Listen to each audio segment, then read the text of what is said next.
on ne peut plus accepter la vérité sur nous-mêmes. On ne peut pas se dire aujourd'hui, par exemple, que nous, notre société, l'Occident, est en train de recoloniser le monde. Parce que nous nous souvenons ce qui était la colonisation jusqu'à pratiquement aujourd'hui, jusqu'à hier, jusqu'aux années 50. Alors, tout simplement, ce n'est pas vrai qu'on est en train de faire la même chose. Donc, je veux dire, et ça s'est fait pourtant, c'est ce qui est en train de se faire. Il faut vraiment faire un effort pour fermer les yeux et ne pas voir que c'est en train de se faire. Et en même temps, c'est vraiment insupportable. Et alors, les gens, lorsque apparaissent les propagandistes officiels, ils disent non, nous sommes une société morale, inoffensive, qui ne fait rien, qui n'a aucune politique étrangère. Il n'y a pas d'impérialisme américain, il n'y a pas de projet de l'Empire. Encore que ça peut être trouvé dans toutes les analyses officielles et publiques, partout. Il n'empêche, on préfère le mensonge. Là, c'est évidemment la clé de notre faiblesse. Hein. Et c'est peut-être ce qui nous condamne, pas seulement politiquement, mais nous condamne dans notre rapport à la vie. Parce qu'il y a la règle d'essayer d'accepter la réalité. On peut être mauvais parce que les hommes sont mauvais, peut-être, toujours, ou ils sont mauvais et bons, etc. Et bien, donc on est obligé d'accepter les mauvaises expériences, mais on n'est pas obligé d'accepter les mensonges. D'une certaine manière, il est fort probable que c'est ça le critère, et dans la vie des individus, et dans la vie des sociétés, le critère de la grandeur de la société, de la vie individuelle. Dans la mesure où on est capable d'accepter la vie, dans cette mesure on a vécu. Dans la mesure où on choisit d'être drogué tout le temps et de fermer les yeux sur la réalité, peut-être c'est agréable, mais on n'a pas vécu. Vous savez, on peut regarder pays par pays les conflits qui opposent les uns aux autres. Mais quand vous regardez ce seul élément sur lequel on n'insiste pas assez, c'est-à-dire le degré de dégradation des populations auxquelles on est parvenu, la liquidation d'énormément de solidarités, la destruction d'une partie importante de la classe ouvrière et de ses organisations, qui étaient des organisations de solidarité. Je vous donne un exemple. Sur les années 30, dans les années 30, la solidarité était extrêmement difficile, mais vous aviez un pan minoritaire mais important des organisations de la classe ouvrière qui ont œuvré à la solidarité des ouvriers étrangers avec les ouvriers français. C'était très dur, c'était minoritaire, mais ça existait. Je ne mettrai pas sur le même plan la conjoncture syndicale actuelle. Hein. C'est-à-dire qu'il n'y a plus de combat sur ce terrain, ou très peu de combat sur ce terrain. En tout cas que c'est un terrain qui a été largement déserté.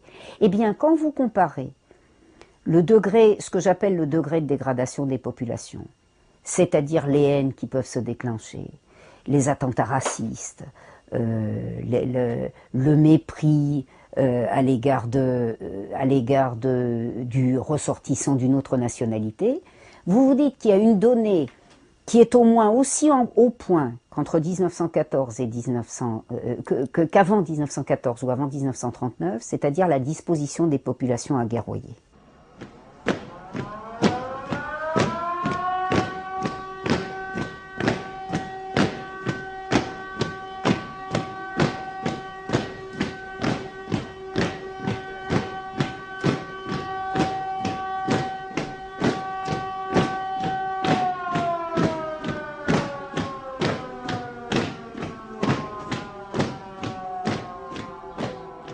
Le 11 septembre, au soir, le président des États-Unis a pris la parole à la télévision en direct.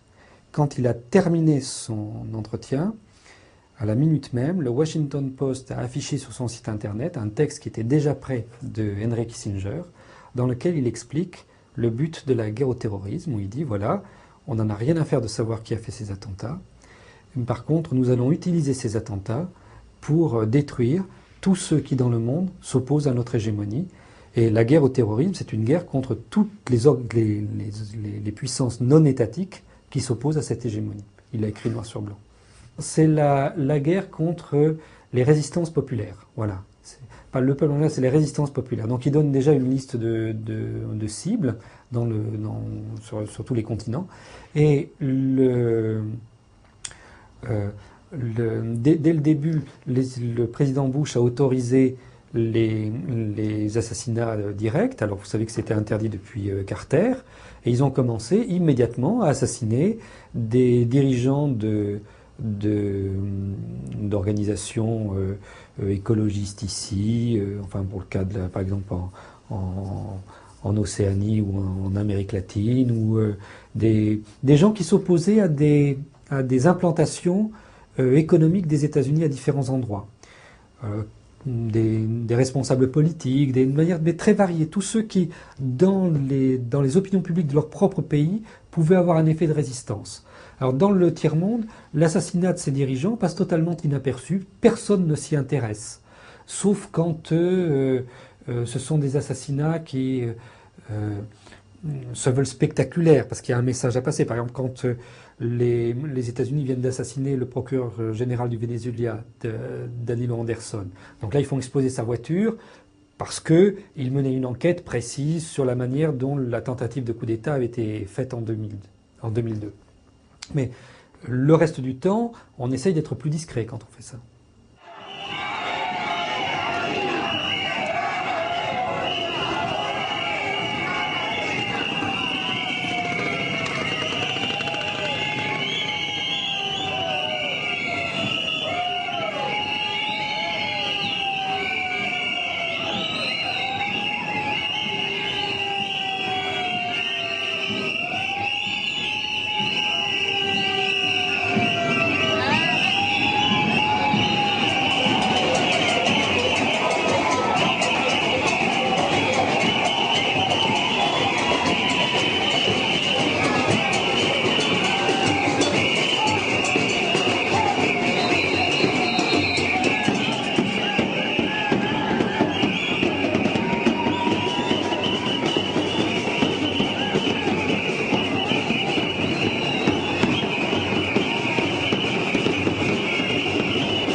Le peuple est là pour le défendre.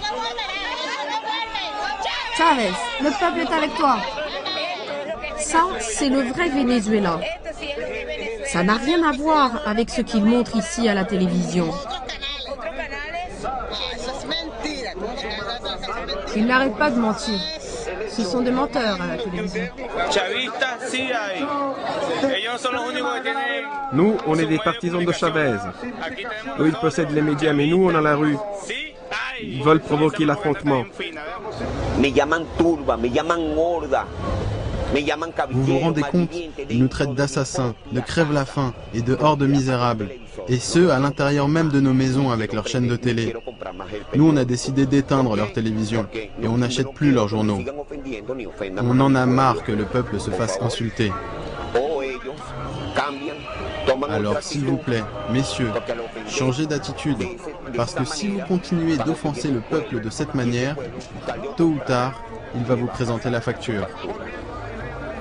El pueblo de los barrios, de la gente que vive en, digamos, los sectores populares. Les gens du peuple, ceux qui vivent dans les quartiers populaires du Venezuela, ont bien conscience que l'impérialisme veut leur enlever leurs droits élémentaires, qu'il veut rentabiliser et privatiser des services publics, comme c'est le cas pour l'éducation ou pour l'eau.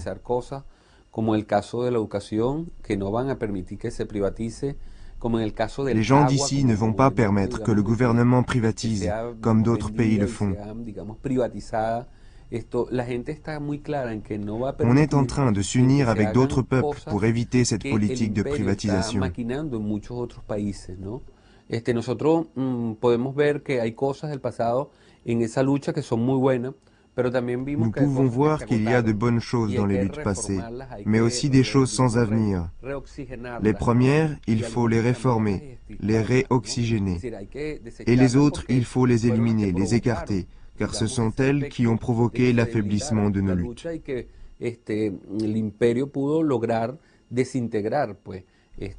Les impérialistes ont profité de ces failles pour essayer de désintégrer le mouvement social, y compris en pratiquant l'assassinat.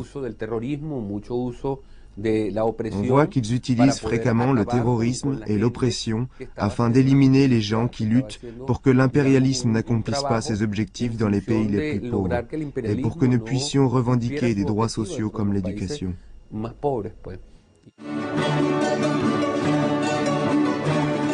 Aquí los he reunido para que juntos pensemos cómo vamos a participar al paro decretado por la oposición.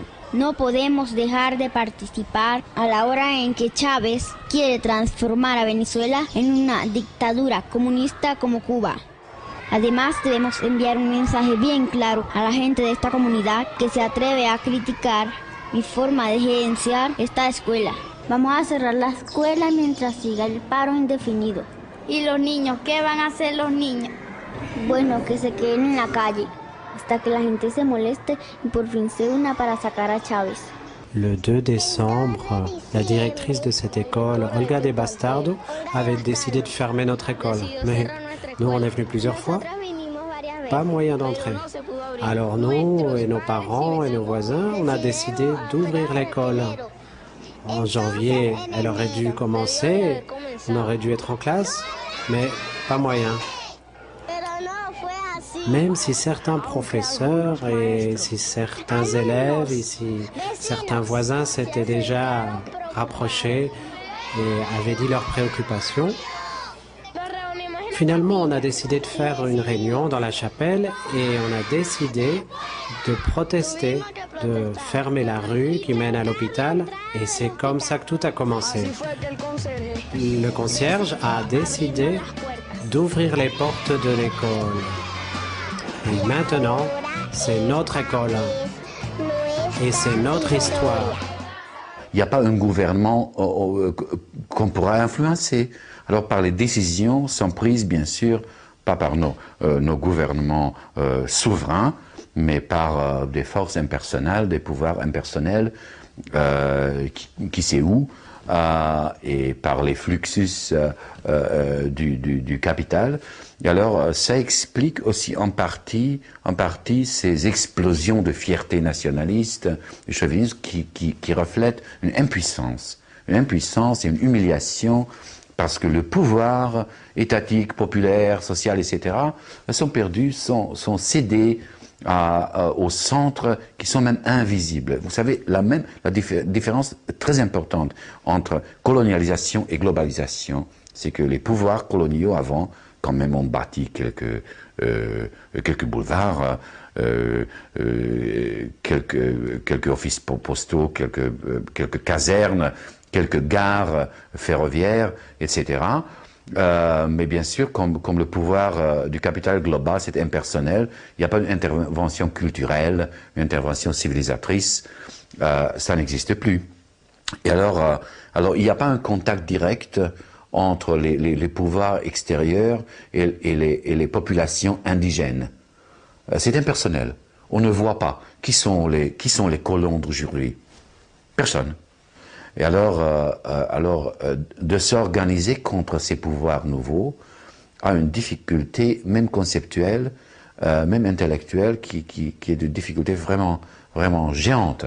Alors c'est une des raisons pourquoi les nouveaux mouvements sociaux, les mouvements de Seattle, etc., sont d'un caractère tellement tentatif, tellement expérimental, qui commencent à penser à la résistance.